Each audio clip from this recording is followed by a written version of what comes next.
देवियों सज्जनों, मैं आपके सम्मुख आत्म परिचय भाग 217 लेकर के उपस्थित हुआ हूं। इस परिच्छेद में ब्रह्मा जी के मानस पुत्रों के द्वारा आदिशक्ति माता भगवती की तपस्या का वर्णन है, क्योंकि महागौरी और महालक्ष्मी रूठ गई हैं। आदिशक्ति माता भगवती के रुष्ट होने के कारण, क्योंकि भगवान शिव शंकर और भगवान नारायण को अहंकार हो गया था। उनके अहंकार को दूर करने के लिए रूठ गई हैं और कई युगों तक ब्रह्मा जी ने शिव जी का और नारायण का कार्य संपूर्ण पृथ्वी पर समस्त प्राणियों के पालन करने की शक्ति और संहार करने की शक्ति और निर्माण करने की शक्ति ब्रह्मा जी के ही पास रही। इसलिए वह माता भगवती की तपस्या नहीं कर पा रहे हैं, तो उन्होंने अपने दक्ष प्रजापति सनक सनंदन सनातन सनत कुमार सनकादि ऋषियों और महामुनि नारद को कहा कि जाओ तुम लोग जिस भी प्रकार से हो माता भगवती को प्रसन्न करो। अब प्रसन्न करने के बाद मेरी सहायता करिए, ब्रह्मा और विष्णु को उनकी खोई हुई शक्ति उनको मिल जाए, उनकी विक्षिप्तता समाप्त हो जाए, ऐसा आदेशित किया। ब्रह्मा जी के आदेश से उनके मानस पुत्र हिमालय पर्वत पर तपस्या करने के लिए चले गए। आइए आगे इसी कथा को विस्तार के साथ देखते हैं। तो मेरे इस वीडियो को शुरू से लेकर अंत तक जरूर देखें और जन कल्याण के लिए, लोगों के कल्याण के लिए लोगों के पास तक प्रेषित करें और उनसे निवेदन करें कि वे भी सब्सक्राइब कर दें। आदिशक्ति माता भगवती के लिए शंख ध्वनि।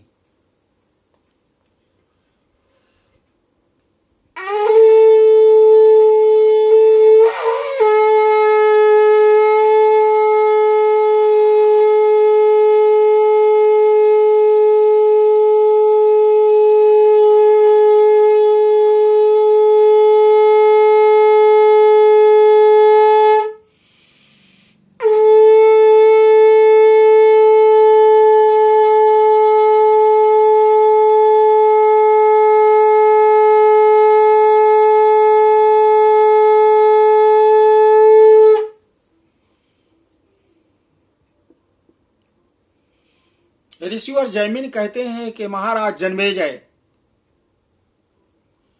तत्पश्चात वन में हिमालय की तलहटी में स्थिर रहकर समाहित चित्त हो माया बीज मातेश्वरी भुवनेश्वरी के जप में तत्पर रहते हुए ब्रह्मदेव के मानस पुत्र घनघोर तपस्या करने लगे।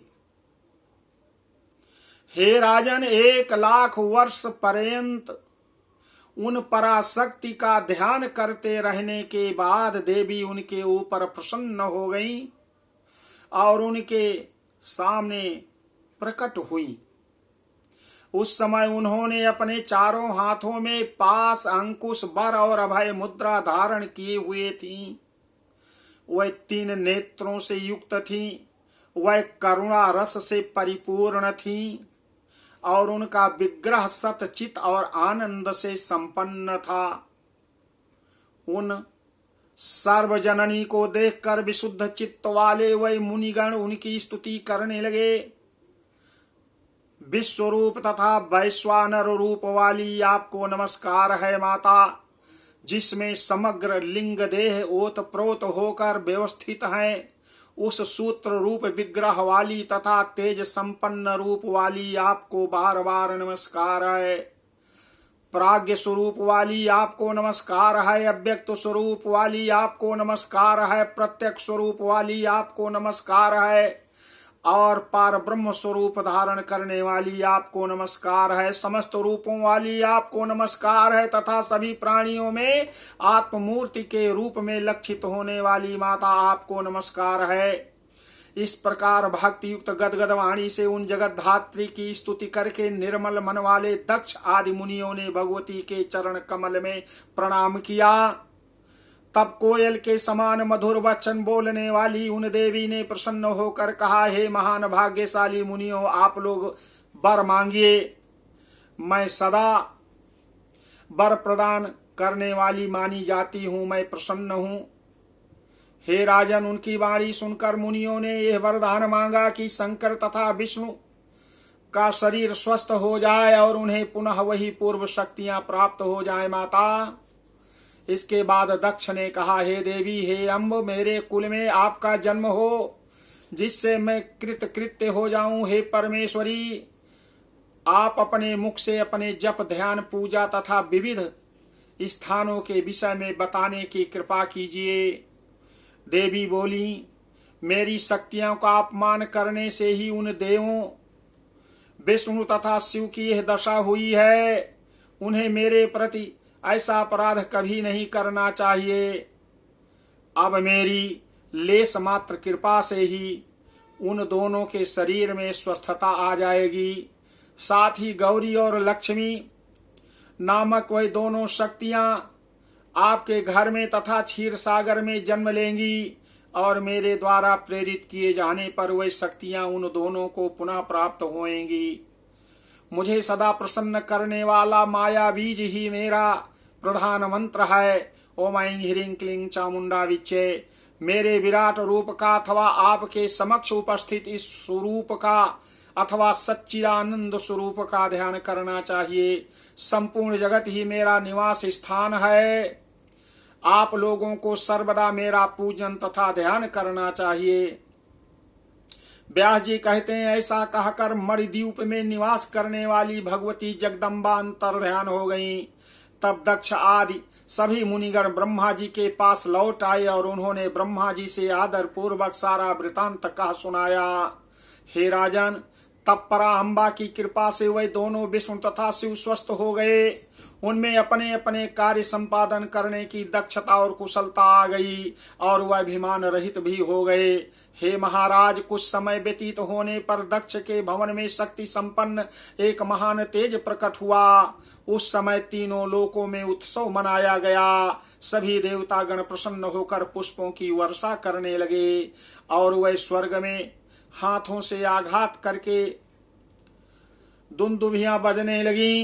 हे नृप, निर्मल मन वाले साधु पुरुषों के मन प्रसन्न हो गए। नदियां मार्गों में जलधारा बहाने लगी और भगवान सूर्य मनोहर प्रभा से युक्त हो गए। इस प्रकार मंगलमयी भगवती के प्रकट होने पर सभी स्थानों पर मंगल ही मंगल हो गया। दक्ष ने सत्य स्वरूप होने तथा ब्रह्म स्वरूपिणी होने के कारण उस देवी का नाम सती रखा और उन्हें पुनः शिव को समर्पित कर दिया, क्योंकि वह पूर्व में भी उन्हीं शिव की शक्ति थी। हे राजन, वह ही सती पुनः दक्ष के यज्ञ में दैव योग से अग्नि में जल करके सती हो गई। जन्मेजय बोले, हे ऋषिवर, आपने यह तो बड़ा ही अनर्थकारी प्रसंग सुनाया। इस प्रकार की महान विभूति वह सती, जिनके नाम से स्मरण मात्र से मनुष्यों को संसार रूप अग्नि का भय नहीं रहता, अग्नि में जलकर भस्म क्यों हो गई? दक्ष के किस प्रतिकूल कर्म के कारण वह सती भस्म हो गई, मुझे बताइए। व्यास जी कहते हैं, ऋषिवर, जैमिनी बताइए। जैमिनी कहते हैं, हे राजन, सती के भस्म होने का कारण संबंधी प्राचीन वृतांत सुनिए। किसी समय ऋषि दुर्वासा भगवती जाम्बून देश्वरी के समीप गए। जाम्बून देश्वरी, उन्होंने वहां देवी का दर्शन किया और वहीं पर माया बीज मंत्र का जप करने लगे। उससे प्रसन्न होकर देवेश्वरी ने दिव्य पुष्पों के पराग से परिपूर्ण होने के कारण उस पर मडराते हुए भ्रमरों से सुशोभित अपने गले में पड़ी हुई माला मुनि को दे दी और उन्होंने सिर झुकाकर प्रसाद रूप में प्राप्त उस माला को स्वीकार कर लिया। तदनंतर वहां से तत्काल निकलकर वह तपस्वी मुनि दुर्वासा जगदम्बा के दर्शनार्थ आकाश मार्ग से वहां आ गए, जहां साक्षात सती के पिता दक्ष विराजमान थे। मुनि ने सती के चरणों में नमन किया। दक्ष ने उन मुनि से पूछा, हे नाथ, ये अलौकिक माला किसकी है? पृथ्वी पर मनुष्यों के लिए परम दुर्लभ यह माला आपने कैसे प्राप्त कर ली है? उनका यह वचन सुनकर प्रेम से विह्वल हृदय तथा अश्रुपूरित नेत्रों वाले मुनि दुर्वासा ने कहा, यह भगवती आदि शक्ति माता भगवती का अनुपम प्रसाद है, अनुपम प्रसाद है। तब सती के पिता दक्ष ने उन मुनि से उस माला के लिए याचना किया। तीनों लोकों में ऐसी कोई वस्तु नहीं है जो देवी भक्तों को न दी जा सके।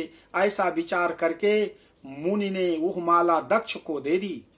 दक्ष ने सिर झुकाकर उस माला को ग्रहण कर लिया और उसे अपने घर में, जहां पर पति पत्नी की अत्यंत सुंदर शैया थी, वहां पर रख दिया। उस माला की सुगंधि से मत्त होकर राजा दक्ष रात में पशु कर्म में प्रवृत्त हो गए। हे राजन, उसी पाप कर्म के प्रभाव से कल्याणकारी शंकर तथा देवी सती के प्रति द्वेष बुद्धि वाले वे हो गए। हे राजन, उसी अपराध के परिणाम स्वरूप सती धर्म प्रदर्शित करने के लिए उन दक्ष से उत्पन्न अपने शरीर को योग अग्नि से भस्म कर दिया। फिर वही ज्योति हिमालय के घर में प्रादुर्भूत हुई। जन्मेजय कहते हैं, हे मुनि, जिन शिव के लिए सती प्राणों से भी अधिक प्रिय थी, उन भगवान शिव ने सती का शरीर भस्म हो जाने के उपरांत उनके वियोग से व्याकुल होकर क्या किया? व्यास जी कहते हैं, राजन, इसके बाद जो कुछ हुआ उसे कह सकने में असमर्थ हूं। शिव की कोपाग्नि से तीनों लोकों में प्रलय की स्थिति उत्पन्न हो गई। उस समय वीरभद्र प्रकट हुए और जब वह वीरभद्र भद्रकाली आदि गणों के साथ लेकर तीनों लोकों को नष्ट करने के लिए तत्पर हो गए, तब ब्रह्मा आदि देवता भगवान शंकर की शरण में गए। सर्वस्व नाश हो जाने पर करुणानिधि परमेश्वर शिव ने उन देवताओं को अभय प्रदान कर दिया और बकरे का सिर जोड़कर उन दक्ष प्रजापति को जीवित कर दिया। तदनंतर वह महात्मा शिव उदास होकर यज्ञ स्थल पर गए और अत्यंत दुखी होकर विलाप करने लगे। उन्होंने वहां चिन्मय शरीर वाली सती को अग्नि में दग्ध होते हुए देखा। तब हा सती, ऐसा बार बार बोलते हुए शिव ने सती के शरीर को अपने कंधे पर रख लिया और भ्रमित चित्त होकर वह देश देश में भ्रमण करने लगे। इसी से ब्रह्मा आदि देवता अत्यंत चिंतित हो उठे। विष्णु ने शीघ्रता पूर्वक धनुष उठाकर अपने बाणों से सती के अंगों को काट डाला। वह अंग जिन जिन स्थानों पर गिरे, उन स्थानों पर भगवान शंकर अनेक विग्रह धारण करके प्रकट हो गए। तत्पश्चात शिव ने देवताओं से कहा कि जो लोग इन स्थानों पर महान श्रद्धा के साथ भगवती माता शिवा की आराधना करेंगे, उनके लिए कुछ भी दुर्लभ नहीं होगा, क्योंकि उन स्थानों पर साक्षात भगवती पराअंबा अपने अंगों से सदा निहित हैं। जो मनुष्य इन स्थानों पर पुरस्चरण करेंगे, उनके मंत्र विशेष रूप से माया बीज मंत्र अवश्य सिद्ध हो जाएंगे। हे राजन, ऐसा कहकर सती के विरह से अधीर भगवान शिव उन स्थानों में जप, ध्यान और समाधि में संलग्न होकर समय व्यतीत करने लगे। जन्मेजय कहते हैं, हे अनघ, वे कौन से स्थान हैं जो सिद्ध पीठ हुए? वह संख्या में कितने हैं? उनके क्या नाम हैं, मुझे बताइए। हे कृपाकर, हे महामुने, उन स्थानों पर विराजमान देवियों के नाम भी शीघ्र बताने की कृपा करें, जिससे मैं कृतार्थ हो जाऊं, जिससे मैं कृतार्थ हो जाऊं। देवियों, सज्जनों, माता भगवती के कथा को यहां तक मैंने आपको सुनाया है शेष। माता के शक्ति पीठों की संख्या अगले परिच्छेद में मैं आपको सुनाऊंगा। तो बोलो आदि शक्ति माता भगवती की जय।